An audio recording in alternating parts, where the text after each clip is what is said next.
What's good, YouTube? It's your boy Nick, and I'm back with another video, as you can see, man. And today we are about to watch Michael Jackson, Acusser, Wade Robson on their deep connection. Robson, I don't care.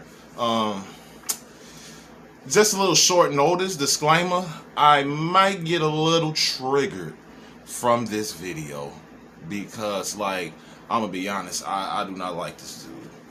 And I think some of you guys probably know why I don't like this dude. You know what I'm saying? But anyway, man, without further ado, let's get straight into the video, bro. And this goes back to why I said you were a stand-up guy. We covered the trial, and you were one of the few people to stick up for him. Why do you think that was? And why was it important for you to stick up for him? Because he's always been a friend to me. That's what you do for friends. You tell the truth.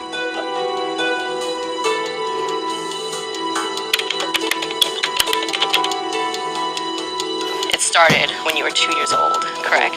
Yes. Your brother had a VHS of the making of Thriller. What happened? Yeah. My older brother had the tape of the VHS of making a Thriller. I don't know. I guess I saw that and just flipped out on it. Wanted to watch it every day. And as soon as I figured out how to use my legs, started learning all the dance moves, and we just watched that all day, every day, and run into the kitchen and hide every time the werewolf part came on, and come back when they were dancing. If it wasn't for Thriller, I don't think I possibly never would have started dancing. I mean, that was the first. By 4 years old, I had the whole thing down. Obviously, there were tons of kids that loved it and connected to it, but I just I wanted to do the dance every day. By the time I was 3, I think I had learned a good amount of the choreography. So it was sort of a bit of dancing before walking. I don't know which one came first. It was like in crawl mode. Oh my doing God. this, Yeah, I mean, I started dancing when I was 2, pretty much as soon as I could figure out how to use my legs. Right, and then professionally when I was 5, and what it was is Michael Jackson was doing the Bad Tours, like 87. He was touring all around the country, and I'm from Australia originally. So he was holding these like dance-alike contests in every country. The way it went down was all my mom's friends were saying, he's really good, you should put him in it. And she didn't really take it seriously, and they're like, come on, put him in. And they said, we'll let him in. The contest was like 8 and up or something like that. 8 years old enough. 8 years old enough, but I was 5, so they said, he can't win, but we'll let him go in and we'll let him do it as a sort of specialty thing. It'll be cute. Cute thing. Yeah. So, but I was ready. I had like a full custom, bad outfit made, right, with the buckles and the red stripe and the full deal. But it was also like my mom's belt wrapped around me like 4 times, 80s studded belt, And I guess it went well, and I ended up winning it. And it was like a dance-alike contest like him. Right. I won that, and then the prize was to me. Into the ramp. Easy. No, you did not move into the ramp. Went on to the finals and won that, and the prize was to meet Michael. He was having a show in Brisbane, and we went to the show the first night, and there was like a meet and greet after that, and same thing, had my outfit rocking again, the bad outfit. There was tons of people around, but he was sort of tripping out on my outfit and asked me if I danced. And I said, yeah. And he said, do you want to perform with me in the show tomorrow night? At one point, Michael came up to me, sort of like gave me one of these sort of things. And I took it as, get into it, like, let's go a little deeper. So I go downstage center and throw my hat into the audience and just start going crazy. Turns out that what he meant was, like, the first time I ever experienced that, obviously at that level. Wow. So there I was in front of, 30,000 people, dancing, throwing off my hat in the audience, and I knew, that was it. You became famous all over Australia. You had the TV shows all over there. Yeah. I knew then that I wanted to be an entertainer. I didn't know all the specifics of it yet, but I knew that I wanted to entertain in some form.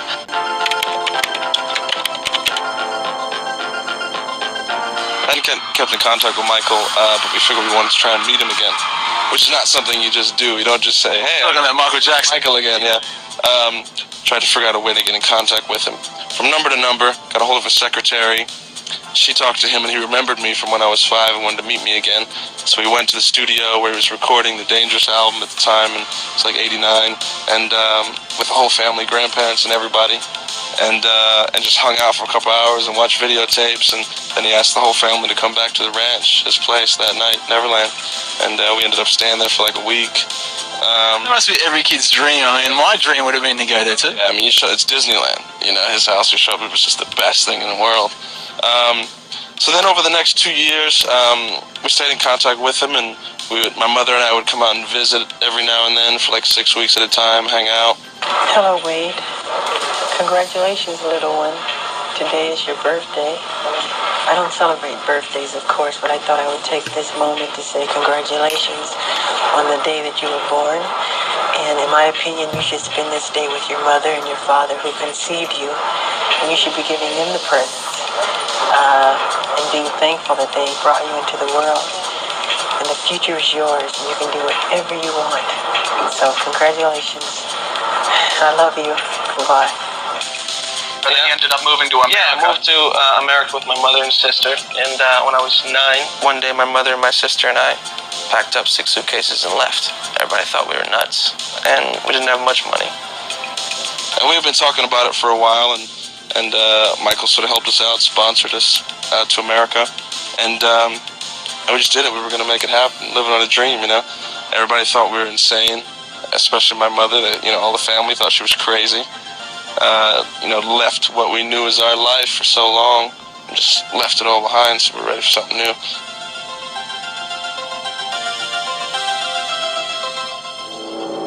Police have been looking into child sexual abuse allegations against Michael Jackson, but the Los Angeles Times reports that the police so far have found no evidence to support those allegations. CNN's Jim Murray has the latest. Michael Jackson returned to the stage in Bangkok Friday after canceling 2 performances this week.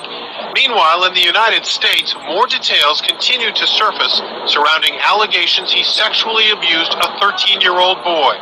Documents reviewed by CNN Thursday from the Department of Children's Services reveal the boy told a caseworker his 4-month relationship with Jackson escalated from hugs to various sexual acts. The report is dated August 17th, the same day the LAPD launched its investigation of Jackson. It recounts the child's claims that Jackson kissed and rubbed against him and performed oral sex on the youngster. Police, however, are still not commenting on the investigation. Meanwhile, a second family claiming to be friends with the entertainer was introduced to CNN late Thursday by an associate of Jackson. Joy Robson and her 2 children say they frequently stayed at Jackson's Santa Barbara County ranch, and that 10-year-old Wade had slumber parties with Jackson, sleeping with him in the same bed. Yeah, there's been different times where it just be me and Michael. Then there'll be other times where he has other friends over too. This is what Brett said, it's just a slumber party. We just have a lot of fun. I've been there when these kids have been in Michael's room. I've been there with them. It's just party time. They watch videos, they eat junk food, they play video games. They play so hard. They fall asleep. They're exhausted. They fall asleep.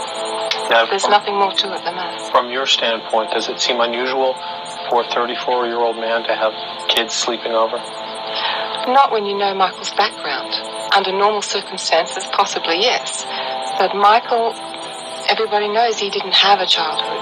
He impresses on me constantly that it's very important that Wade does have a childhood because he's in the same industry. Are you still friendly with Michael? Yeah, we still talk every couple months, catch up. You do, really? Yeah. Well, what's he like? What's he like? He's a good guy. Is he a good guy? Yeah. Show me where he touched you. Nothing ever, nothing ever like that? No nonsense, no shenanigans? But he's a weird guy, you have to admit, right? You know what, at the end of the day, it's like, everybody's got something weird about him. Everybody's got something strange about him. Yeah, but some people more than others. Yeah. True. At the end of the day, all I'm here, it's like, you may not like, you may have weird thoughts about him. At the end of the day. Why don't you let me talk for a minute? No. But it's like, as long as people don't forget, how talented he is and what he's done for the music industry. Think whatever you want about him, but you can't deny his talent.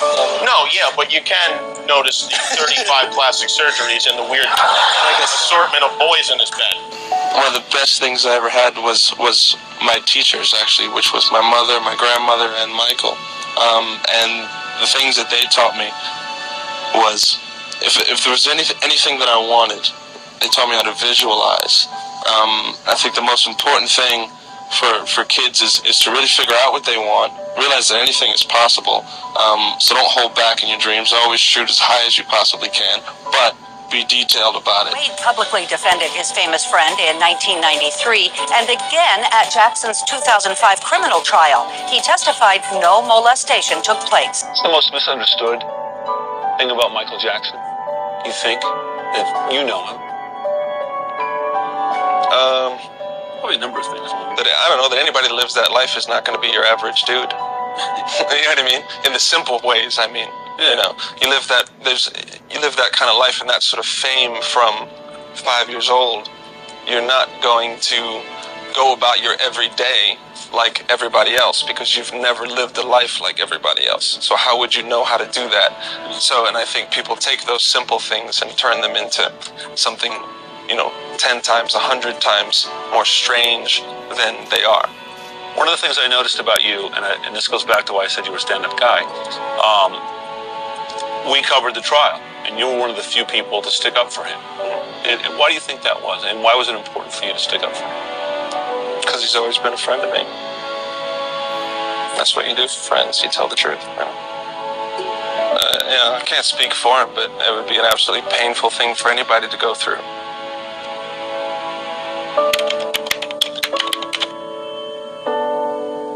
Today, Wade is paying tribute to his late friend and idol by choreographing dance moves for the upcoming MTV VMA Awards, airing live September 13th. He's also working on promos based on Michael's favorite Broadway show, West Side Story. Those begin airing the second week in August. Just had a wonderful relationship. I learned so much from him as an artist and as a kind human being. And it's my goal to try and just continue as much as I can in my own little world, that legacy. These are Michael's gloves from the Bad music video. Michael gave them to me when I was, 7 or 8. He's going to be with us spiritually, but I wanted to feel something physical from him. So I'm probably going to rock one of these tonight too while we perform on stage and just feel that much closer to him. You saw Michael Jackson, the biggest star in the world, from the time you were 5 years old to, you had a relationship with him until his passing. Yeah, particularly with, growing up friends with Michael, obviously that's a whole nother scale, but that level of fame and, rightly so for all the amazing things and the amazing work that he did. But I saw how that tormented him as well. Yeah, and that was the education that I indirectly got from Michael Jackson, as far as a cautionary tale, which I think I was lucky to have too. I didn't realize it then, when I was younger, it was Michael Jackson and, all of his accomplishments and legend and famous, and I gotta be that, I gotta work as hard as he is, I gotta be that legendary, and thank God I got to be around him in that way, because I realized that I don't want to be like him as far as life. It's that same thing. If the work ended, he just had nothing, never trusted anybody, you know what I mean? And it's just kind of I don't want to live like that. I don't want to be that guy, So I think that was a blessing for me to have.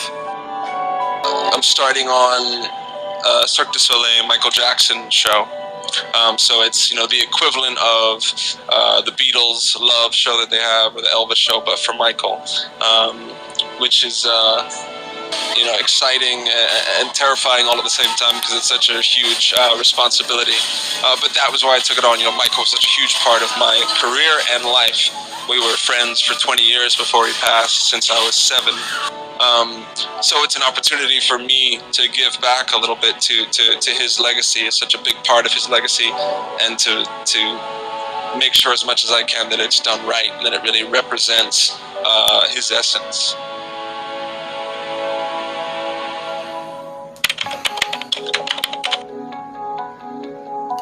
We saw Wade Robson arrive in New York to make the allegation that Michael Jackson forced him to perform sexual acts as a minor and brainwashed him to keep his mouth shut. But he wasn't talking yet. Hey, why did you wait so long to come out about the story? You guys are here. No more comment. No, we couldn't. Where are you going to talk about it? Robson's talking about his interview with Matt Lauer on The Today Show, where he alleges Michael sexually abused him from age 7 to 14. First of all, one thing I want to clear up is that this is not a case of repressed memory in any way. It's been reported in the press some. I never forgot one moment of what Michael did to me, but I was psychologically and emotionally completely unable and unwilling to understand that it was sexual abuse. So Have your memories changed as you've gone through that process? They've evolved. What do you mean by evolved? Yeah, I mean, not changed in a sort of black to white sense. Like, I thought it was this thing. Well, I mean, they have as far as prior to the healing process, right? Prior to disclosing. But post-disclosing the abuse in 2012 and beginning that healing journey, they've evolved as far as I remember more details about scenarios as it goes along. You know, it evolves, details get added to. How old were you when it started? 7. And how long did it last? Till about 14. Now, when you testified in 2005 and you took the stand and you raised your right hand and you swore under oath that nothing sexual ever happened between you and Michael Jackson, why did you lie? On line 18, you're asked, Mr. Robson, did Michael Jackson ever molest you at any time? And you said absolutely not, correct? Correct. And that was a lie, right? That was a lie, yeah. Okay. On line 21, you're asked, Mr. Robson, did Michael Jackson ever touch you in a sexual way? And you responded, never, no, correct? Correct. And that was a lie, correct? That was what I had rehearsed with Michael. And you now claim that that was a lie, correct? That was not the truth, yeah. Michael told me that we loved each other and that this was love, that this was an expression of our love. And then you'd follow that up with, but if you ever tell anyone what we're doing, both of our lives and our careers will be over. When I was 11, when the first trial was going on, the criminal investigation in '93, he would call me every day and role play and tell me the same sort of things, and also tell me then that if anyone ever thought that we did these things, any of these sexual things, that both of us would go to jail.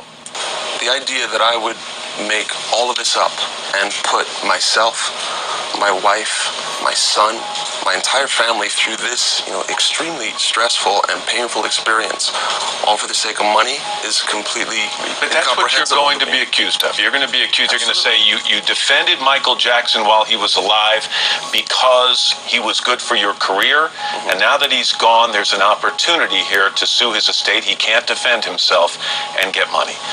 He's a dancer who got his start performing as a child alongside Michael Jackson. And when the King of Pop was accused of abusing children, Wade Robson defended his friend, even testifying in court. But now, in this exclusive interview with our Jim Murray, he is changing his story. Wade Robson got his start as Michael Jackson's protege. He was just a kid back then and performed with the superstar in music videos. Now he's breaking his silence about his claims that Michael Jackson sexually abused him beginning at age 7. Every time we were together, it happened.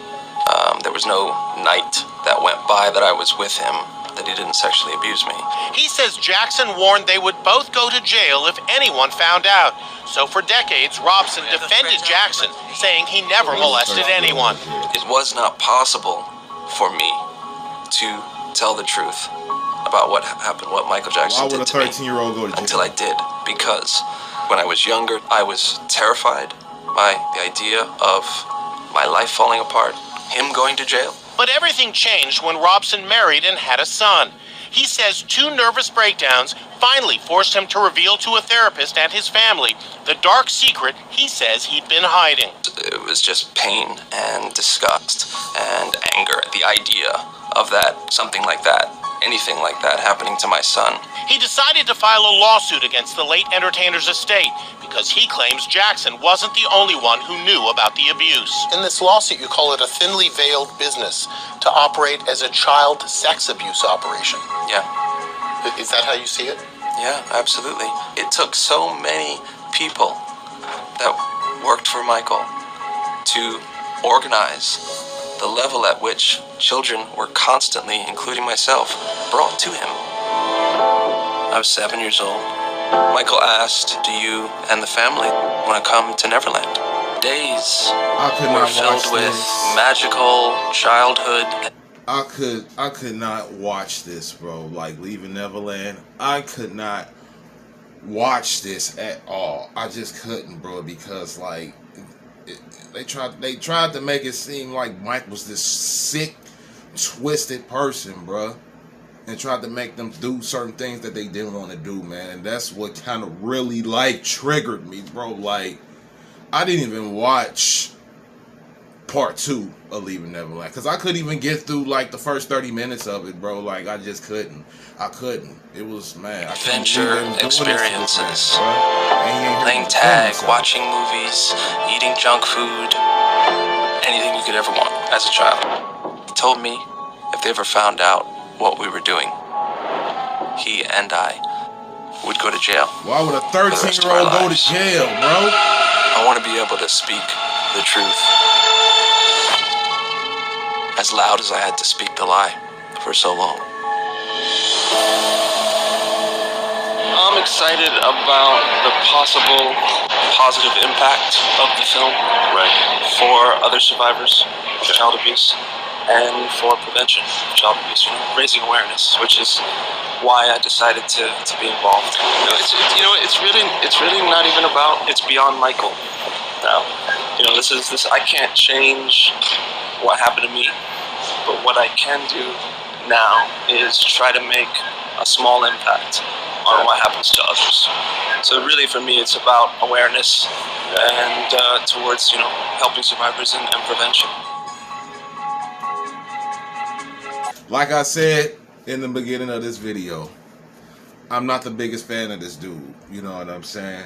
And that's like, I think that's terrible, bro, because like, okay, first you was describing Michael as this good friend, you know what I'm saying? Like, he's been there for you and stuff like that, and you was his protege and stuff like that. And of course he cared about you, you know what I'm saying? Because you're a kid. But then, as years went on, like right after Mike passed, Leaving Neverland comes out. And then like you, all of a sudden, like you want to say that he made you do certain things that you didn't want to do, bro. And like you pretty much like you lied, bro. You lied. Cause nothing really happened, bro. And I feel like he was money hungry, bro. He was going after Michael's estate as well to try to get some bread, bro. Real talk. He was money hungry, bro. And I think that's messed up because like Mike is not here to defend himself, bro. He's not here to defend himself, and that's not fair, bro. You know what I'm saying? Trying to tarnish this man's name, man. He pretty much gave you a career, bro. But now all of a sudden you want to say that, you know what I'm saying, he touched you and making you do all these other things, man. That's straight bull, bro. That's bull. That's bull, and that triggered me, bro. That triggered me, man. He's not here to defend himself, and that's not fair. That's not fair. But it's obvious that Wade was money hungry, bro. He was money hungry. He was broke. You know what I'm saying? He wanted to get something out of this, but I don't think he did.